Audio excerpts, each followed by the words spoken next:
Hey everyone, it's Karen. Okay, it is kind of a gloomy day in Michigan today. It has just been raining for the past day or so and it's still kind of gloomy outside. And so it's the perfect day for a project. So I only have about 20 minutes until I leave for a movie, but I at least wanted to open up this really cool subscription box or package, I guess, that I have been sent, and it's called History by Mail. So I literally have never opened this or anything yet. Basically, they just emailed me and asked if I would be interested in a subscription box or package. And I said, yes, like I would love to try it. And basically my job is just to share my honest reviews with you guys and tell you what I think. So I think the premise of this is basically that once a month, you get a little envelope in the mail just like this, and you open it and you will discover like primary sources and other things that have to do with something that actually happened in history, and you can kind of learn about a brief moment in history through this subscription box. So what I thought I would do is I would kind of open it now and just get a glance at it, and then after my movie, after a board meeting later on tonight, I would actually dig through this and I would have more time to discover more. So this is already super cool. There are just all these envelopes in here and they appear to be sealed. So it looks like you have to open them one at a time in a certain order. And the first one just says, check for the purchase of Alaska, 1868. So I think this is super cool. Like I'm already really loving it. And obviously I feel like I shouldn't open anything until I read the letter. So this is August 10th. It says, Dear Karen, thank you for taking the time to review History by Mail for a YouTube unboxing review. Enclosed are samples from subscriptions. Oh, okay, so this is not actually one subscription box. Like this is not actually one mailing that you would get. But it sounds like these are from 5 different subscription boxes that they've done in the past. So there'll be a letter from Annie Oakley to President McKinley, Eisenhower's Order of the Day and sketch of the D-Day platoon leader. And then there'll be a police report, bus diagram, fingerprint card from Rosa Parks' arrest. That will be interesting. A World War I rationing card and nursery rhyme from 1917 and 1918 respectively. And then a check for the purchase of Alaska.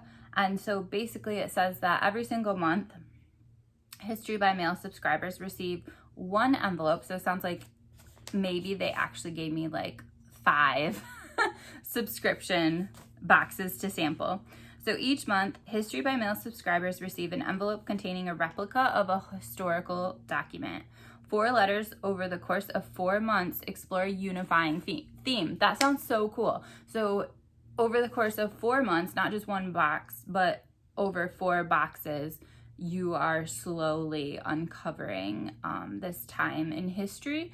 And to me, that sounds really fun because it sounds almost like you're like discovering or solving a mystery, when actually it's something that's already happened in real life, obviously. Additionally, each letter comes with a document explaining the context of the historic letter, including its author, recipient, and relevance to the events of time. So basically, I think what I'm gonna do is I'm going to put these letters in order of their time period, and then I'm gonna take the time just to discover one at a time. But this is different than what I thought because these are not all meant to go together. They are separate samples. All right, you guys, so I only have about 15 minutes now until I have to leave, but I'm gonna start with the World War I rationing card and nursery rhyme and just see what's in here. So it sounds like this would be like essentially the envelope that you would get if you were a subscriber. So when I open it up, A Little American's Promise. And it's just this little poem that probably went to children. So this is really interesting to me because this is a poem that was designed for children, and it was trying to teach them how to do their part for World War I. And so obviously in World War I, just to make sure that you are not wasting anything, this is talking about like how you have to be grateful for what you have and how you're gonna eat everything. You're not gonna leave a scrap on your plate. And so I think now we've switched to just listening to your body, and if you're full, stop eating and all this stuff. But this is interesting. First of all, how children possibly got involved in helping out with the war effort, and then also possibly where this eat everything on your plate idea comes from, and it's probably from World War I and World War II, where, or just times when people didn't have enough and you needed to eat while you could. This was from a school in Boston. Okay, so the other part on the back of this is just what I'm reading through right now, is more for adults and telling adults what they can do, but it's also in regards to food. So I'm gonna take a second to read through it, but it's basically kind of sharing the same idea that we need to feed our troops and here's how you can help. Basically, they want to get their people food that is nutritionally dense because obviously shipping space is very expensive. So the foods that they're prioritizing are wheat, beef, pork, dairy products, and sugar, because they feel that those are the most nutritionally dense. And so basically their solution that they're telling all the adults is that we're gonna try and eat less of these so that there's more for the soldiers. And so they have some tips, which I'm gonna read through. So as far as bread and cereals, they're just asking people to try and have one wheatless meal a day, and offering other grains as an option to kind of take the place of the grains. And then also to eat less cake and pastry.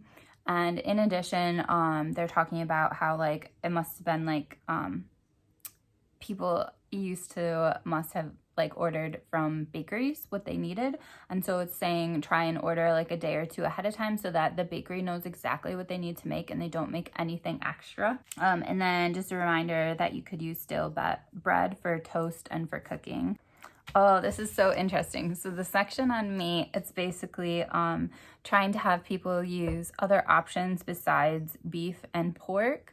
But what's really interesting is they're just basically giving vegetarian and vegan options, which is hilarious to me because now there's so much pressure like, oh, where do you get your protein from? And this exactly says, let me just read from here, World War I, use beans. They have nearly the same food value as meat. Wow.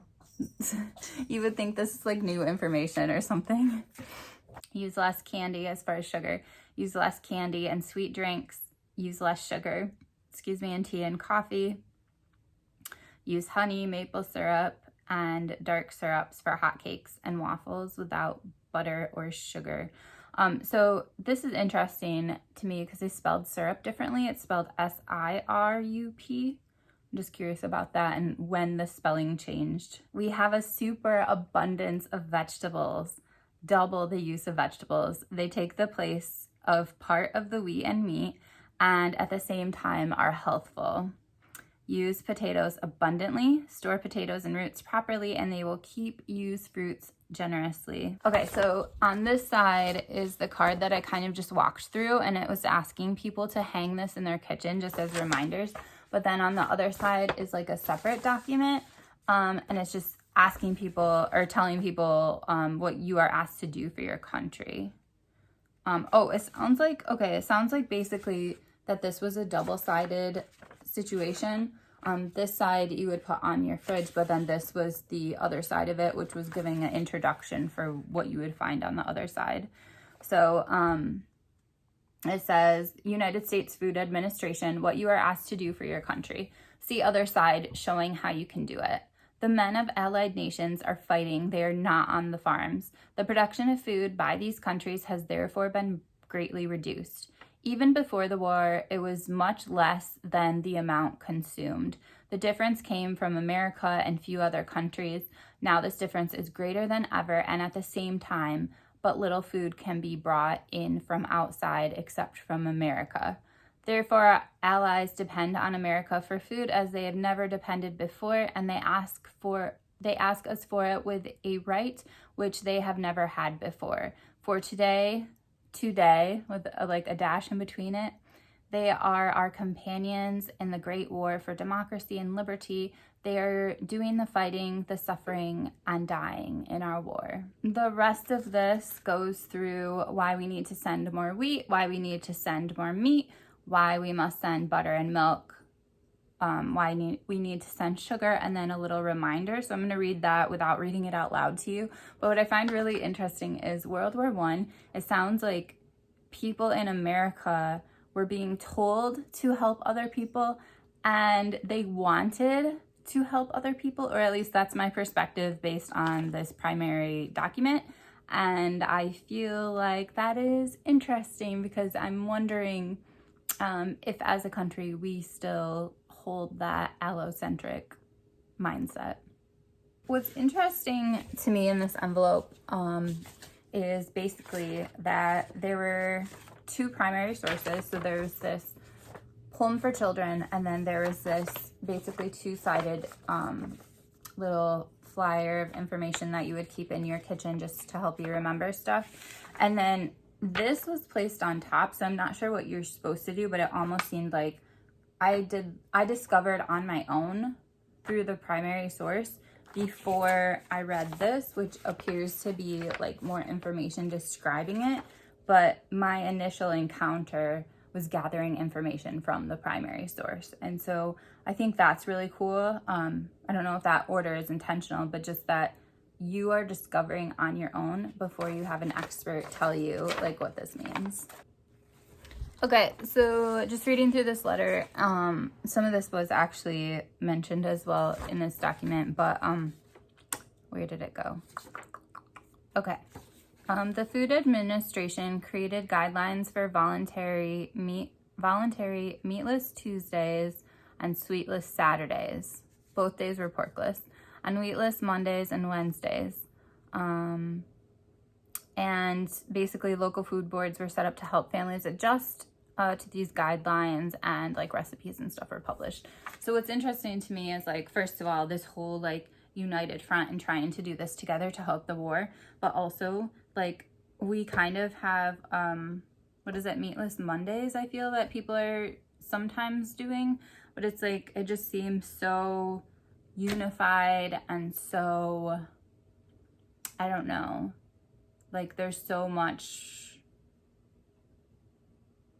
I guess, desire to do this for the war. And I'm curious, like in regards to climate change, like, you know, like even if you are not willing to give up meat completely, like, can we connect having less meat to climate change and somehow encourage in a positive way having less meat? And like, we're not, or at least Americans aren't ready to hear that in a more formal process like this. So it's just really interesting how things have changed. Children are also encouraged to do their part. The Clean Plate campaign was a series of advertising efforts aimed at children to eat their entire meal without wasting any food. The campaign encouraged children not to snack before supper and to eat oatmeal, corn, or rice for breakfast to save the wheat for our soldiers. During the Great Depression era after World War I, the Clean Plate Club was created in American elementary schools and was greatly expanded in World War II, where food again became scarce. It's interesting to me how much they're doing in elementary schools to teach children about the Clean Plate Club, but like nowadays, like, teachers have like one LGBTQ book in their classroom and people freak out that they're like indoctrinating children, whereas this is like schools were like actually like teaching kids and having like info like this around their school and actually like telling them about the Clean Plate Club and encouraging them in this way. And it just seems so heavy-handed, whereas now we just make sure everyone is seen in literature in our classroom and people freak out over it. Okay, so I probably need to leave now for the movie. Apparently what I just looked at was the third of 4 resources or documents that were part of this World War I series that this kit had. So I personally, after I get back from the movie, will be looking into this and figuring out the costs and if it's something that I could do, because I thought this was really fun, really quick, really educational, made me like compare and contrast like how things are now to how things were back then. I kind of think maybe I did this in the reverse by starting with a primary source and discovering it on my own, but honestly, I would recommend that because I thought it was so much more fun, just this sense of discovery that I had by starting here rather than starting with the letter describing it. So yeah, so I'm going to look into the cost when I get back because I am interested in it. Obviously, I have a few more to explore just to double check and make sure that I personally want to do this. But anyway, History by Mail did send me a little code. If you guys are interested, you could get 10% off. They didn't pay me or anything to do this video. They just basically sent me this for free and then wanted my opinion. But my opinion is this is really cool and really fun and also like not a huge time commitment, which I think is also nice to learn in short bursts. So yeah, as I said, I will personally be looking into the purchase of this, but if you want 10% off, check below for a code and I will talk to you guys later. Bye.